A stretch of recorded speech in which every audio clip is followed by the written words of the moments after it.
আসসালামু আলাইকুম ওয়া রাহমাতুল্লাহ। আজকে আমি আপনাদেরকে জানাবো হালাল ও হারাম সম্পর্কে।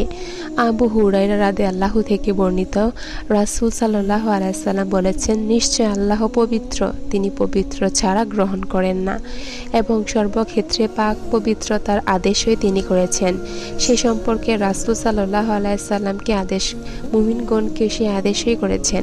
অতঃপর রাসূল সাল্লাল্লাহু আলাইহি ওয়াসাল্লাম উল্লেখ করেন, এক ব্যক্তি দূর দূরান্তে সফর করছে, তার মাথার চুল এলোমেলো, শরীরে ধুলাবালি, এমত অবস্থায় ওই ব্যক্তি উভয় হস্ত আসমানের দিকে উঠিয়ে কাতর স্বরে হে প্রভু বলে ডাকছে, কিন্তু তার খাদ্য হারাম, তার পানীয় হারাম, তার পোশাক হারাম, তার জীবিকা নির্বাহ হারাম, কিভাবে তার দোয়া কবুল হবে?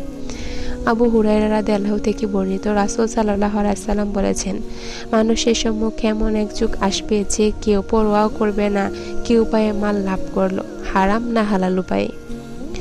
নুমান ইবনু বাশির রাদিয়াল্লাহু থেকে বর্ণিত, রাসূল সাল্লাল্লাহু আলাইহি ওয়াসাল্লাম বলেছেন, হালাল এবং হারাম সুস্পষ্ট, আর উভয়ের মধ্যে অনেক সন্দেহজনক বিষয় বা বস্তু আছে, যেগুলো হালালের অন্তর্ভুক্ত না হারামের অন্তর্ভুক্ত সে সম্পর্কে অনেকে সিদ্ধান্ত নিতে পারে না।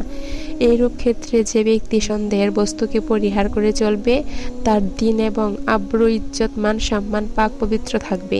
পক্ষান্তরে যে ব্যক্তি সন্দেহের কাজে লিপ্ত হবে, সে অচিরেই হারামে লিপ্ত হয়ে পড়বে, ফলে তার দিন এবং মান সম্মান কুলুষিত হবে। যেমন যে রাখাল তার পশুপালককে নিষিদ্ধ এলাকার সীমানার ধারে চড়াবে, খুব সম্ভব তার পশু নিষিদ্ধ এলাকার ভিতরে মুখ ঢুকিয়ে দিবে। তোমরা স্মরণ রেখো, প্রত্যেক বাদশার নিজ পশুপালনের চরণভূমি নির্দিষ্ট এলাকা বানিয়ে রাখেন, তদ্রূপ সকল বাদশাহ আল্লাহ তাআলার চরণভূমি তার হারাম বস্তুসমূহকে নির্ধারিত করে রেখেছেন। মনে রেখো, মানুষের দেহের ভিতরে একটি গোশতের টুকরা রয়েছে, যা সঠিক থাকলে সমস্ত দেহই সঠিক থাকে, আর সে অংশে বিকৃতি ঘটলে সম্পূর্ণ দেহটারই বিকৃতি ঘটে। সেই গোশতের টুকরাটি হলো অন্তর।